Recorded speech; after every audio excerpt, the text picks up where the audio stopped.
भजन करने से क्या लाभ हो जाएगा? आप समस्त दुखों से छूट जाएंगे, आप अपने स्वरूप को प्राप्त हो जाएंगे, आपका परमात्मा स्वरूप से प्रेम हो जाएगा। भजन ना करने से हानि क्या है? भजन न करने से विषय आपको बांध लेंगे, पापाचरण खूब होने लगेगा, आपकी दुर्गति हो जाएगी, दुख, अशांति, चिंता, अवगुण और अभाव और दुखिया स्वभाव, ये सब भजन ना करने पर प्रकट हो जाते हैं। देखो बड़े दुखिया स्वभाव है, पर रोते ही रहते हैं, दुख ये वो ऐसा विषय बांधे हुए हैं। महाराज पाप तो सबसे हो रहा है, फिर कहा गया पापवंत कर सहज स्वभाव भजन मोर ते भाव न काऊ। तो उससे भजन कैसे बनेगा जब पाप बन गया है? भैया ये लाला बहुत कृपालु है, प्रभु बहुत कृपालु है। यदि तुम भजन की सोचोगे कि अब मुझे भजन करना है, तो पाप नष्ट होना शुरू हो जाएगा। ये बड़े कृपालु हैं। अपिचेत सुदुराचारो भजते माम अनन्य भाग साधुर्य समंतव्य सम्यक व्यवसिता हिस्सा। महान दुराचारी भी सोच ले कि भगवान के सिवा मेरा कोई कल्याण नहीं कर सकता, बस मैं उसे महात्मा बना दूंगा। जिसने इस संसार को बनाया वो बड़ा कृपालु है, करुणामय है। चिंता न करो, यदि तुमसे पाप बन गए हैं, भूल हो गई है, तो प्रभु का नाम जपने की सोचो केवल, तो पाप नष्ट होना शुरू हो जाएंगे। और नाम जब शुरू किया तो वो अवश्य, पर ध्यान रहे बहुत बड़ा स्टॉक जमा है पाप का। ये थोड़े दिन नाम जप करके अगर देखोगे कि ना तो नाम में मीठापन लग रहा है, ना नाम हमको सुख प्रदान कर रहा है लौकिक, ना हृदय में शांति, जलन बढ़ती जा रही, चुपचाप बढ़ाते जाना, नाम बंद मत करना। वो शुरू है पाप नष्ट होना। पूरे पाप नष्ट होकर जब हृदय निर्मल होगा तो नाच पड़ोगे, बीच में मत रुक जाना। बीच में जलन पैदा करेगा, बड़े अंदर आपको ऐसे लगेगा कि बहुत ऊबन हो रही, नाम नहीं करना और सब कुछ कर लेना, ये आपको मन प्रेरित करेगा, आप नाम पकड़े रहिएगा। तो नाम जप और सत्संग में कौन श्रेष्ठ है? नाम जप में और सत्संग में कौन श्रेष्ठ है? भैया सत्संग से नाम जप में प्रीति होती है, और नाम जप करने से सत्संग समझ में आने लगता है। दोनों एक दूसरे के पूरक हैं। साधन को हरिभजन है कै सत्संग सहाय। सत्संग से नाम जप में रुचि होती है, और नाम जापक ही सत्संग के सही अर्थ को समझ पाता है, सही लाभ को ले पाता है। तो महाराज हमारा कहने का मतलब कि भजन में अधिक समय लगाना चाहिए कि सत्संग में? तो जो नया साधक है उसे अधिक समय सत्संग में देना चाहिए। वाणी पाठ, शास्त्र स्वाध्याय, सत्संग में बैठा, ये सब सत्संग के अंतर्गत आता है। और जो अनुरागात्मिका भाव को प्राप्त हो चुका है उसे थोड़ा समय सत्संग में और शेष समय एकांत में व्यतीत करना चाहिए, आंतरिक चिंतन। जैसे जब भाव का प्रादुर्भाव होता है तो फिर किसी शास्त्र के स्वाध्याय की रुचि नहीं रह जाती, क्योंकि निश्चय हो चुका है ना, लक्ष्य निश्चय हो चुका है, अब कुछ जानना है नहीं, बस अपने प्रीतम की लीला संबंधी, रूप संबंधी बातें, इसके बाद अब कुछ जानना नहीं, क्योंकि और कुछ पाना नहीं और कुछ करना नहीं। अनुरागात्मिका भक्ति जब हृदय में बढ़ती है तो फिर इष्ट मिले और मन मिले, मिले भजन रस रीति, बस उससे चर्चा हुई और पूरा जीवन, पूरा समय एकांत चिंतन में, आंतरिक चिंतन में। शास्त्र और लोक व्यवहार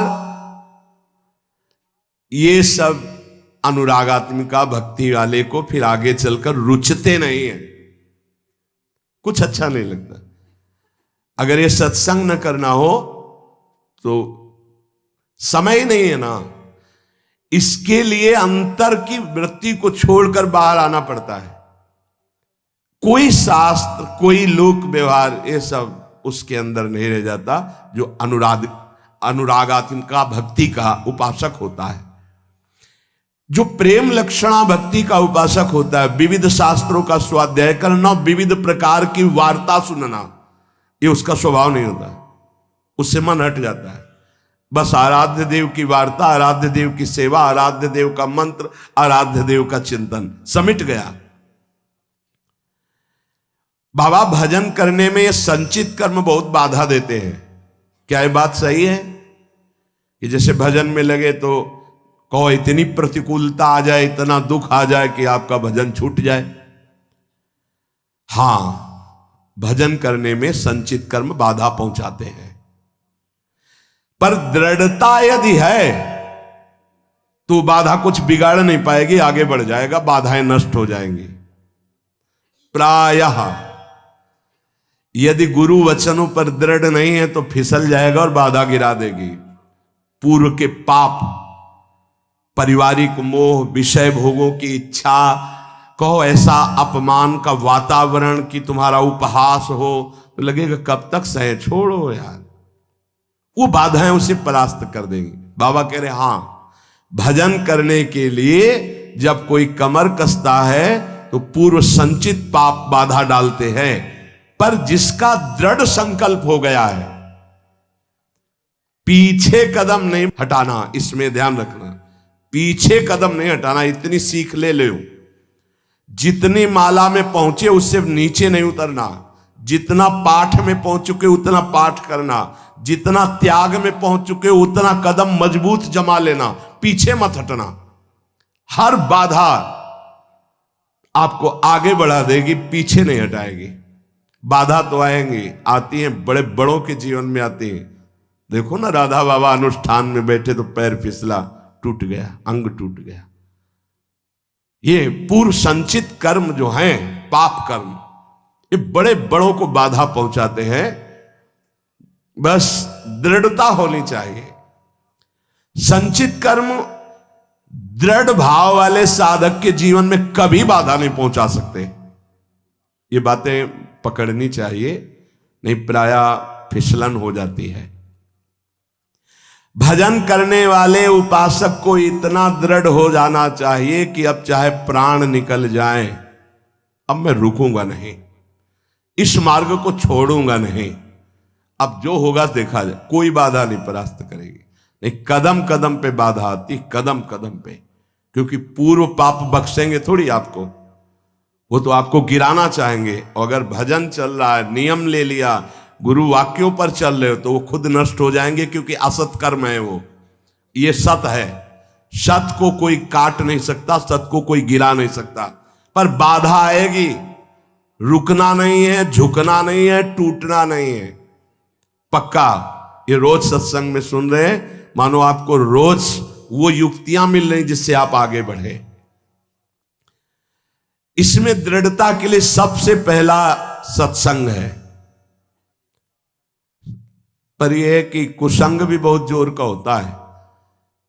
यद्यपि सत्य के आगे कुसंग क्या है, पर आपको परिणाम में अगर बताएं तो 10 साल का सत्संग और 10 दिन का कुसंग, इतना प्रभावशाली। तो आप कहेंगे फिर सत्य का इतना धीमे प्रभाव पड़ता है, इसलिए कि बहुत जन्मों से हमारी इंद्रियां और सब कुसंग में राजी रही है। जैसे इस बिल्डिंग को बनाने के लिए कितने महीने लगे होंगे, लेकिन इसको गिराने के लिए दिन चाहिए, केवल 1 दिन, 2 दिन, 3 दिन। बनने में वर्ष लगे होंगे। ऐसे ही साधना की ऊंचाई पर चढ़ने में समय लगता है, सत्संग की बातों को जीवन में उतारने में समय लगता है, लेकिन भ्रष्ट होने में नहीं होता। 5 मिनट में भ्रष्ट हो जाओ। सत्संग, सद्विचार रहना, दूसरा दृढ़ता का जो बाधा तुम्हें गिरा नहीं पाएगी। अब साधक के अंदर असद विचार पाए जाते हैं।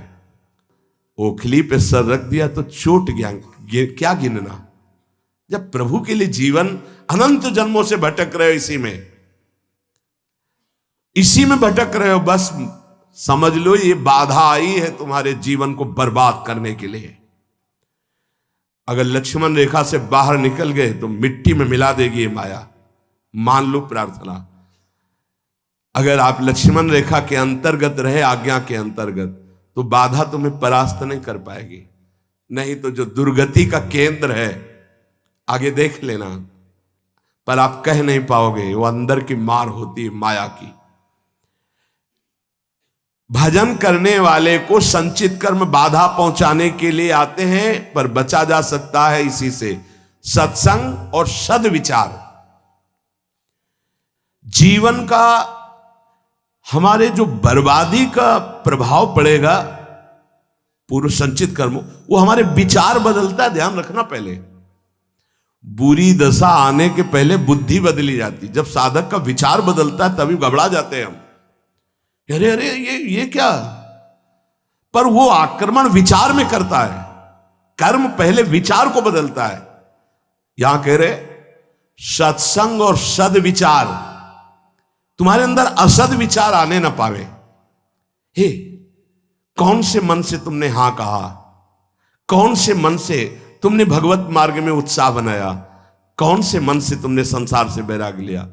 अब उस मन को क्यों भूल गए, दूसरा मन कैसे आ गया। मतलब पूर्व संचित पाप कर्म तुम्हें गिरा रहा है और तुम गिर रहे हो जानबूझ करके, पर हाथ नहीं पकड़ोगे तो गिरी जाओगे। हाथ पकड़ाने का मतलब कि मेरे मन में तो आ रहा है कि मैं ऐसा कर लूं, पर आपकी क्या आज्ञा है। बिल्कुल अवसर नहीं देता साधक। आपकी क्या इच्छा है, अवसर नहीं देता। सीधे बात, मैं ये नहीं करूंगा, मैं ये ऐसे मैं तब हंसी आती है। अय पुरुष संचित कर्म, तू मेरे से बलवान निकल गया, जा घसीट ले जा। अब क्या कर सकता हूं, मेरी कबड्डी के खेल में आउट हो गया है, नहीं पकड़ पाऊंगा। अगर उपासना में आपका प्रवेश है तो एक प्रार्थना मान लीजिए हमारी। आपका मन कह रहा है कि मैं खाऊंगा, मैं भोगूंगा, मैं देखूंगा, मैं ऐसे चलूंगा, मैं ऐसा, तो आप छूट दे दो गुरु को और इष्ट को कि प्रभु। एक बहुत बड़ी महान वक्ता हुई राबिया जी, ऐसा उन्होंने कहा था कि प्रभु यदि मैं स्वर्ग मांगू तो नरक भेज देना, जो मैं मांगू मेरी बात कभी पूरी ना करना। क्या, तो हम कम से कम इतनी तो गुरु को इष्ट को जगह दे दें। महाराज मेरा मन कह रहा है कि मैं भोगों में जाऊं, मेरा मन कह रहा है संसार में जाऊं, मेरा मन कह रहा है मैं ये नहीं कर पाऊंगा। आपकी क्या अनुमति है, आपका क्या स्वरूप है, आप क्या आज्ञा करते हैं, इतना तो जगह रखो। आप तो जगह ही नहीं रखते, पूरी लाइन क्लियर कर देते हैं, कोई अधिकार ही नहीं देते। नहीं, मैं ऐसा नहीं करूंगा, मैं ये नहीं कर पाऊंगा, तुम कुछ भी नहीं करने लायक हो। जिनकी कृपा से तुम कर रहे थे वही कृपा तुम्हें आए हुए इस भारी आक्रमण से बचा लेगी, और आगे चलकर तुम्हें खुद रोना आएगा कि बचा लिया मुझे, नहीं तो आंधी आई थी और मुझे गिरा देती। भजन से हर संचित बाधाएं भस्म हो जाएंगी। ध्यान रखना, भजन करने वाले पर संचित कर्म बाधा डालेंगे, पर सत्संग और सद्विचार और भजन की दृढ़ता हर कर्म को भस्म कर देगी, हर बाधा को भस्म कर देगी। तुम्हारे जीवन में यदि किसी संत का संयोग है तो उसकी आज्ञा से जितनी जल्दी तुम्हारी इन बाधाओं का नाश होगा उतनी जल्दी तुम्हारी साधना से नहीं होगा। इसलिए भक्तों के संग की बड़ी महिमा बताई गई है। यहां तक कि भगवान से भी बढ़कर भक्तों की संग की महिमा बताई गई। मोरे मन प्रभुवश विश्वासा, राम ते अधिक राम कर दासा। ये मान लो, ये जीवन बहुत ऊंचाई पर चढ़ाना है। आप अकेले नहीं चढ़ पाओगे, आप हाथ दीजिए और साथ चढ़ जाओ। तो बोले एक दो को चढ़ा दोगे, यहां तो हजारों कैसे चढ़ोगे। तो हमारे प्रभु का अब वेद नहीं पढ़े इसलिए नहीं जानते। सहस्त्र शीर खा पुरुखा, सहस्राक्षा सहस्त्रपाद। वो अनंत हाथों वाला है, अनंत भुजाओं वाला, अनंत पाद वाला, अनंत नेत्र वाला, विश्वतः चक्षुर, वो विश्व नेत्र वाला है। अरे वो तुम्हें ऐसे गोद में लेकर पहुंचा देगा, तुम्हें चढ़ने नहीं पड़ेगा। उसकी करुणा दृष्टि हो जाए तो लूला लंगड़ा सुमेर पर्वत को पार कर जाए। मूकम करोति वाचालम पंगुम लंघयते गिरिम। इस अध्यात्म की चढ़ाई के लिए हम सबकी टांगे टूटी हुई है, तो हमको उठा के ले चलते हैं गुरुदेव। हमें हरि उठा के ले चल रहे हैं। पहाड़ लंघवा दिया, ये काम क्रोध लोभ मोह मद मत्सर, ये बड़े बड़े पहाड़ हैं, इसे लंघवा दिया। मुंह को होई वाचाल पंगु चढ़े गिरिवर गहन। सही पूछो तो इस चढ़ाई पर चढ़ने लायक नहीं, पर कृपा ने चोटी को लंघवा दिया। बार बार जैसे प्रारंभ हुआ था जहां से सत्संग, बार बार मन निहाल होता है, कितने करुणा में प्रभु, जब उनकी करुणा दिखाई देती। अरे साधारण जीव, विषयी जीव पहाड़ लांघ गया, बड़ा आश्चर्य। गृह कारज नाना जंजाला, ते अति दुर्गम शैल विशाला। काम क्रोध लोभ मोह मद मत्सर विशाल पहाड़ है, और एक छोटा सा साधक लांघ गया। तब लगता है कृपा में बड़ी ताकत। छोटा सांप का बच्चा गरुड़ को खा जाए, ऐसी सामर्थ हमारे हरि में है। हाँ, मस्कई करे बिरंच सम, मच्छर को ब्रह्मा बना दे, ब्रह्मा को मच्छर बना दे, ऐसे प्रभु के शरणागत है। जो स्वल्प पुण्य वाला होता है वो इन बाधाओं से परास्त होकर के साधनहीन हो जाता है। स्वल्प पुण्य वाला। महान पुण्य वाले कैसे बने? बोले भगवत प्रसाद, उच्छिष्टामृत, भगवत नाम गुणगान, भक्त चरित्र और भगवत विग्रह की सेवा, ये तुम्हें महान पुण्य वाले बना देंगे, जिससे कोई बाधा तुम्हें गिरा नहीं पाएगी। फिर ध्यान दीजिए, स्वल्प पुण्य वालों को ये संचित कर्म बाधा पहुंचाकर भजन से विमुख कर देते हैं। तो हम अपने पुण्यों को कैसे बढ़ाएं? तो बोले भगवत प्रसाद पाओ, उच्छिष्ट, संतों की जूठन, प्रभु की जूठन, गुरुदेव की जूठन, जूठन ले पाइए। आदेश में सेवक जी महाराज करें कि ऐसे जो नाम गुण रूप लीला धाम में रमण करते हैं, उनकी अगर हमें प्रसादी मिल जाए तो हमारे सारे पाप नष्ट हो, हमारा सुकृत बढ़े। प्रसाद से बहुत सुकृतवान बनता है। अपने रोज पाते हैं, गुरुदेव का भी पाते हैं। सिंहासन में गुरुदेव भी तो विराजमान है, प्रिया प्रीतम विराजमान है, आचार्य विराजमान है। तो आराध्य देव, गुरुदेव, आचार्य, सबकी जूठन मिलती जब भोग लगता है। और नाम गुणगान वो भी कृपा से होता है। गुणगान होता है, अभी वाणी पाठ शुरू हो जाएगा, और नाम कीर्तन होता है। भगवत भाव में डूबे हुए भक्तों के पावन चरित्र, भक्त संग और भगवत विग्रह की सेवा, इससे बहुत जल्दी सुकृत एकत्रित हो जाते हैं और वो बाधाओं को परास्त कर देता है। सेवा मिले तो समझ लेना बहुत बड़ी बात हो गई। भगवत सेवा मिले तो चूक मत करना। छोटी सी भी पुष्प की सेवा भी, पीछे एक बार सुने हैं आप सेवा का प्रभाव, सूरदास जी के पद में आरती कर रहे हैं उसका अलग प्रभाव, चंवर डुला रहे उसका अलग प्रभाव। एक एक सेवा, हमारे प्रभु बड़े उदार हैं, रीझ जाते हैं। जिस उपासक को संतों से प्रेम हो गया, उसका और कोई साधन बने या ना बने, कोई बाधा उसे परास्त नहीं कर सकती। आखिरी बात पूज्य बाबा कह रहे हैं, जिसका संतों से प्रेम हो गया तो और कोई साधन बने ना बने। प्रेम का मतलब हमारा तो हिम्मत नहीं, हमारा तो मन नहीं, पर हम अपने गुरुदेव को दुखी नहीं कर सकते। हमारे चाहे प्राण निकल जाएं, हमसे कोई साधन बने ना बने, पर हमारे बड़े भाग्य हैं कि हमें ऐसे गुरुदेव मिले, हम उनको दुख नहीं दे सकते। श्री जी से सदैव यही प्रार्थना रहती है कि एक ही मांग है कि हमारे कभी ऐसे कोई आचरण न बन जाए जिनको सुनने के बाद गुरुदेव को दुख हो। बस इस जीवन में एकमात्र लक्ष्य है मेरे गुरुदेव की मुस्कुराहट। कभी ऐसे कोई आचरण न बन जाए, कभी कोई ऐसी बात न हो जाए जिससे गुरुदेव की श्रवणेंद्रिय में पड़े और वो दुखी हो जाए। उनको दुख दे दिया तो अब जीवन का कोई महत्व नहीं रहा। यही है प्रेम। अब जब ऐसा भाव रहेगा तो बाधा कौन सी परास्त कर पाएगी? कोई बाधा नहीं परास्त कर सकती। फिसलने पर भी गिरेगा तो गुरु की गोद में गिरेगा। इसीलिए आखिरी में कह रहे कि जिसे संतों से प्रेम हो गया, उसे और कोई साधन ना हो तो भी बाधा परास्त नहीं कर सकती। क्या संतों का प्रेमी भक्त जो है उसको फिर मनुष्य जन्म मिलेगा? अगर वो मनुष्योचित कर्म करेगा तो मनुष्य जन्म मिलेगा। अगर वो भागवतिक कर्म करता है तो भगवत प्राप्त हो जाएगा। एक राधा वल्लभ जी के उपासक थे। एक समय उनको बुखार और सन्निपात हो गया, तो सन्निपात में भी वो गा रहे थे बनी श्री राधा मोहन जी की जोरी। उड़िया बाबा कह रहे हैं, एक राधा वल्लभ जी के उपासक थे, उनको सन्निपात हुआ, बुखार हुआ, तो बेशुद्ध अवस्था में भी गा रहे थे बनी श्री राधा मोहन जी की जोरी। और एक ठेकेदार था, उसको जब सन्निपात हुआ तो वो ये कह रहा था, कंकड़ लाओ, ईंट रखो, और गालियां बक रहा है, तू खड़ा क्यों है? सन्निपात में बोल रहा है।